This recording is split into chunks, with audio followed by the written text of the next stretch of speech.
आज हम कक्षा 11 का पार्ट 1 यूनिट 1 समुच्चय, ठीक है। तो समुच्चय के बारे में कुछ जानेंगे। समुच्चय को इंग्लिश में बोलते हैं सेट्स, ठीक है ना। समुच्चय को इंग्लिश में क्या बोलते हैं? सेट्स, है ना। तो समुच्चय के बारे में जानेंगे, समुच्चय क्या होता है, थोड़ी बहुत इसके बारे में अच्छे से जानकारी लेंगे, किसको समुच्चय कहते हैं, और धीरे धीरे इस पार्ट को कंप्लीट करेंगे, ठीक है ना। तो इसमें जो परिभाषाएं हैं, जो थ्योरी है, वही ज़्यादा इम्पोर्टेंट है। यदि हमने थ्योरी को समझ लिया तो ये पार्ट, ये जो यूनिट है ना, ये अपने आप ही क्लियर हो जाएगी, और इसके सारे जो क्वेश्चन आंसर होते हैं अपन अच्छे से कर सकते हैं, ठीक है ना। तो देखो, सबसे पहले तो इसकी परिभाषा, समुच्चय क्या होता है। सबसे पहले तो याद रखना है, समुच्चय को सेट्स कहते हैं, ठीक है ना। तो देखो, समुच्चय क्या होता है? समुच्चय होता है वस्तुओं का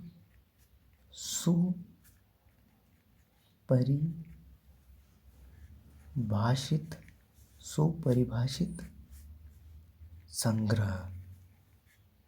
वस्तुओं का जो सुपरिभाषित संग्रह है ना, इस संग्रह को हम एक समुच्चय, ठीक है ना, समुच्चय कहते हैं, ठीक है। तो वस्तुओं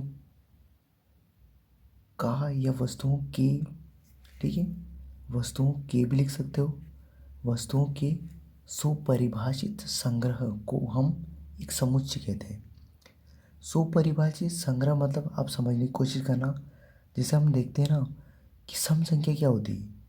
सम संख्या होती है जिसके लास्ट में, अभी कोई भी सम संख्या पहचाननी है अपनों को, कोई भी सम संख्या पहचाननी है, तो हम कैसे पहचानेंगे कि उसके लास्ट में या तो जीरो आना चाहिए, या दो इकाई अंक 0, 2, 4, 6, 8 होगा, तभी हम उसको पहचानेंगे कि ये सम संख्या है। तो ये क्या, एक सुपरिभाषित संग्रह है। यदि इसके अलावा कुछ अन्य आएगी नंबर्स, तो हम उसको क्या बोल देंगे कि ये विषम संख्या है। तो यही सुपरिभाषित संग्रह क्या होता है कि जो उसमें पहले से फिक्स है तो वो फिक्स ही है।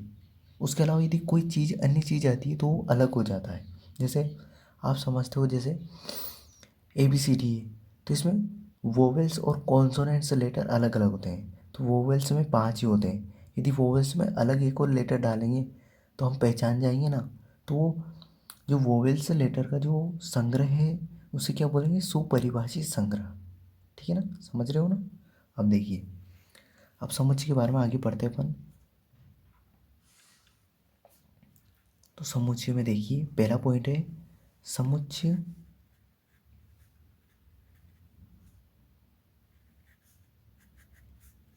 के लिए, समुच्चय के लिए जो वस्तुएं हैं, समुच्चय के लिए जो वस्तुएं हैं या अवयव है या सदस्य, ये जो होते हैं ना, ये पर्यायवाची शब्द होते हैं समुच्चय के लिए।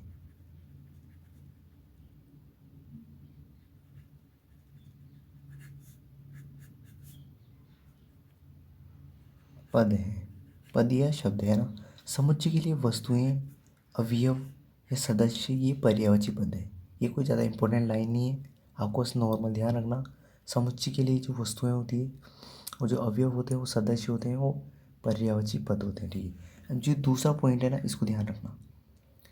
समुच्चय इम्पोर्टेंट है, ये कोई खास इम्पोर्टेंट नहीं है, ठीक है ना। समुच्चय को प्राय अंग्रेजी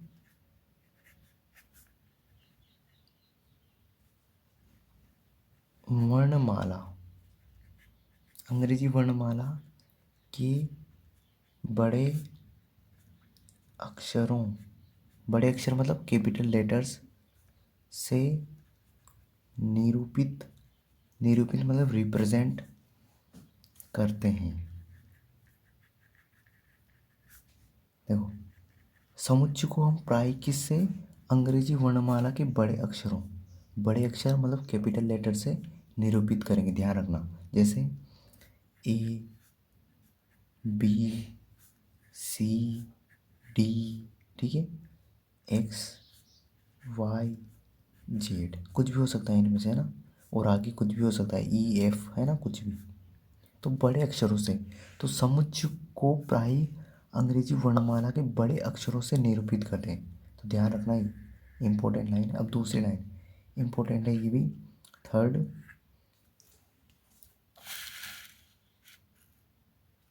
ठीक है ना। समुच्चय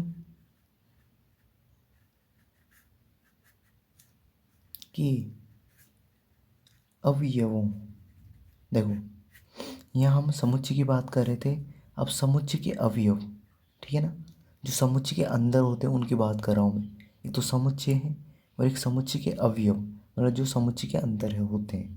तो समुच्चय के अवयवों को अंग्रेजी वर्णमाला के, ठीक है, के छोटे अक्षरों, छोटे अक्षर मतलब स्मॉल लेटर्स, ठीक है ना, स्मॉल लेटर्स द्वारा प्रदर्शित करते हैं, ठीक है, रिप्रेजेंट करते हैं। तो समुच्चय के अवयवों को अंग्रेजी वर्णमाला के छोटे अक्षरों मतलब स्मॉल लेटर्स से प्रदर्शित करते हैं। जैसे जैसे आप देख सकते हो, ए, बी, सी, डी, ई, एफ, जी, ठीक है, एच, ठीक है ना, ऐसे कुछ इनसे प्रदर्शित करते हैं, ठीक है। अब देखो आगे देखो,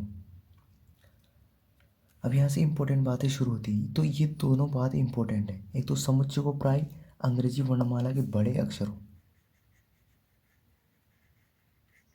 से निरूपित करते हैं और समुच्चय के अवयवों को अंग्रेजी वर्णमाला के छोटे अक्षरों से निरूपित करते हैं, ठीक है ना। अब आगे बढ़ते हैं, तो देखिए, ठीक है। अब देखो इसके बाद क्या होता है कि अब समुच्चय के बारे में पढ़ रहे हैं अपन, है ना। तो देखो समुच्चय में क्या होता है, देखो इसके अतिरिक्त, इसके अतिरिक्त विश्व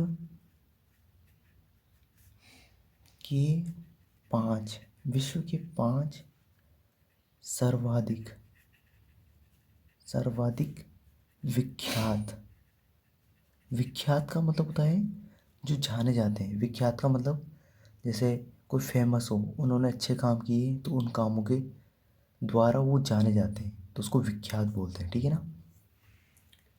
गणितज्ञों, गणितज्ञों का संग्रह। तो देखो इसमें क्या आप समझने की कोशिश कर रहे हैं कि जो विश्व के जो 5, अपन 5 ले रहे हैं स्पेसिफिक विशेषज्ञ, है ना, विख्यात जो जाने जाते हैं, उनका संग्रह। तो उनका संग्रह एक सुपरिभाषित समुच्चय है या नहीं, इसकी इसको जानने की कोशिश कर रहे हैं कि विश्व के जो 5 जो गणितज्ञ हैं उनका जो संग्रह है वो सुपरिभाषित संग्रह है या नहीं, इसको जानने की कोशिश कर रहे हैं, ठीक है ना। तो देखिए, तो इसके अतिरिक्त विश्व के 5 सर्वाधिक विख्यात गणितज्ञों का संग्रह सुपरिभाषित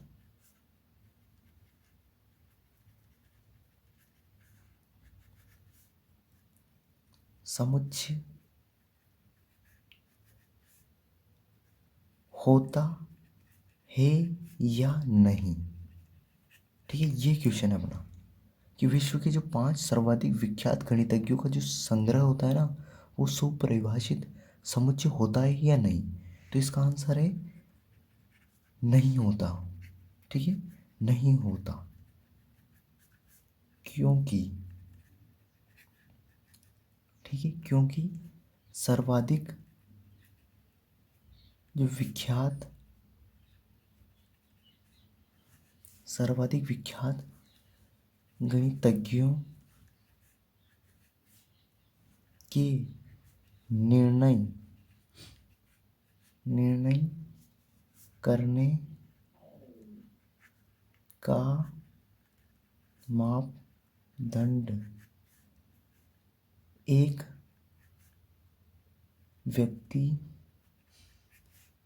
से दूसरे व्यक्ति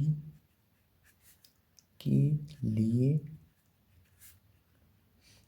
भिन्न भिन्न हो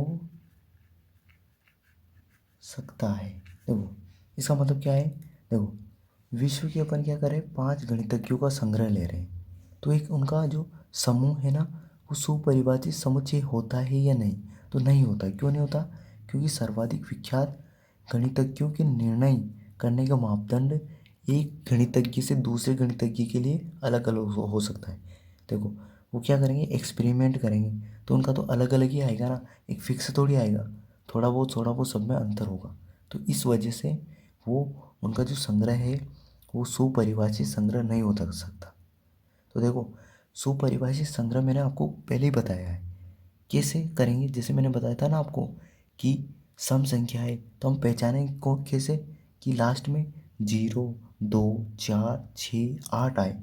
यदि कोई भी संख्या के इकाई का अंक 0, 2, 4, 6, 8 आए तो उसको हम पहचान लेंगे कि सम संख्या है। तो एकदम ये क्या है, सुपरिभाषित है, एकदम परिभाषित है ये। और गणितज्ञों में ऐसा नहीं होता है, वो क्या होते हैं अपने अपने एक्सपेरिमेंट अलग अलग करते रहते हैं, ठीक है ना। अब इसके अलावा आगे पढ़ते हैं अपन।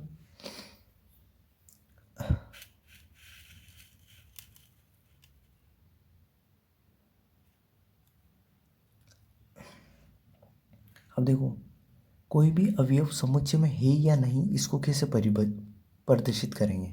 कोई भी जो अवयव है वो समुच्चय ए में है या नहीं है, इसको कैसे परिभाषित करेंगे, इसको कैसे लिखेंगे। तो देखो सबसे पहले तो किसी भी अवयव को समुच्चय में प्रदर्शित करने के लिए किसी भी अवयव को समुच्चय में प्रदर्शित करने के लिए एप्सिलॉन, इसका है ना ये EPSILION एप्सिलॉन का प्रयोग किया जाता है, ठीक है ना। इस एप्सिलॉन का प्रयोग किया जाता है। अब देखो मैंने आपको बताया था कि कोई भी समुच्चय है जिसे उसको कैपिटल लेटर में प्रदर्शित करते हैं ना, बड़े अक्षरों में प्रदर्शित करते हैं। तो देखिए एक ये समुच्चय ए। अब देखो मैंने कौन सा समुच्चय लिया है, ए समुच्चय लिया है, और किसको प्रदर्शित कर रहा हूँ कि अंग्रेजी वर्णमाला के सभी स्वरों को। तो समुच्चय ए में किसको प्रदर्शित कर रहा हूँ मैं, अंग्रेजी वर्णमाला के सभी स्वरों को। तो देखो समुच्चय ए है तो उसको कैपिटल लेटर में लिखा है मैंने, ठीक है ना।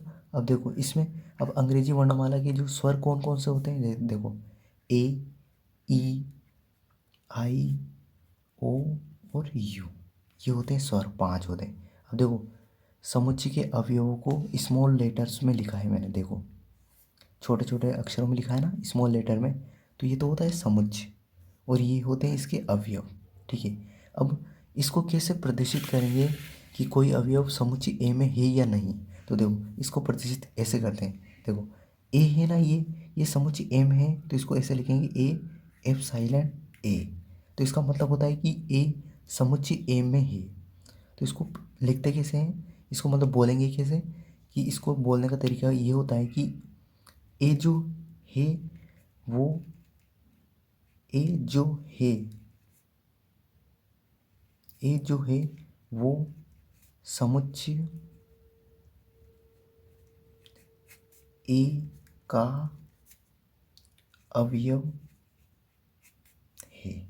ऐसे इसको देखो, इसको लिखते तो ऐसे है और इसको बोलते ऐसे है, ए जो है वो समुच्चय ए का अवयव है। समुच्चय ए का अवयव है। अवयव को कैसे लिखते हैं, स्मॉल लेटर्स में, ठीक है ना। अब देखो, अब इसमें बी नहीं है। देखो ए ई आई ओ यू ये तो स्वर होते हैं, अब इसमें बी नहीं है तो देखो इसको क्या लिखेंगे, जो अवयव नहीं होता है ना उसको कैसे लिखेंगे, देखो उसको लिखेंगे बी। अब इसको लिखेंगे एप्सिलॉन नॉट ए, इसको ऐसे लिखेंगे एप्सिलॉन नॉट ए, इसको ऐसे बोलेंगे, ठीक है, इंग्लिश में। और इसको हिंदी में ऐसे लिखेंगे बी जो है वो समुच्चय ए का अवयव नहीं है, ठीक है ना। तो ध्यान रखना ये इम्पोर्टेंट होता है। तो आज मैंने आपको देखो समुच्चय के बारे में बताया कि समुच्चय क्या होता है और इसको कैसे दर्शाते हैं, कैपिटल लेटर्स में दर्शाते हैं और इसके अवयवों को स्मॉल लेटर्स में दर्शाते हैं, प्रदर्शित करते हैं, ठीक है। अब समुच्चय ए में कोई अवयव है तो उसको कैसे लिखेंगे, समुच्चय ए में कोई अवयव नहीं है तो उसको कैसे लिखेंगे, जैसे ए एप्सिलॉन ए है ना, तो समुच्चय ए में ए है और बी नहीं है तो उसको क्या लिखेंगे, बी एप्सिलॉन नॉट ए, ठीक है ना, ऐसे लिखेंगे। तो आज इतना ही है आज के लिए, फिर आगे कल पढ़ेंगे, ठीक है ना। ओके।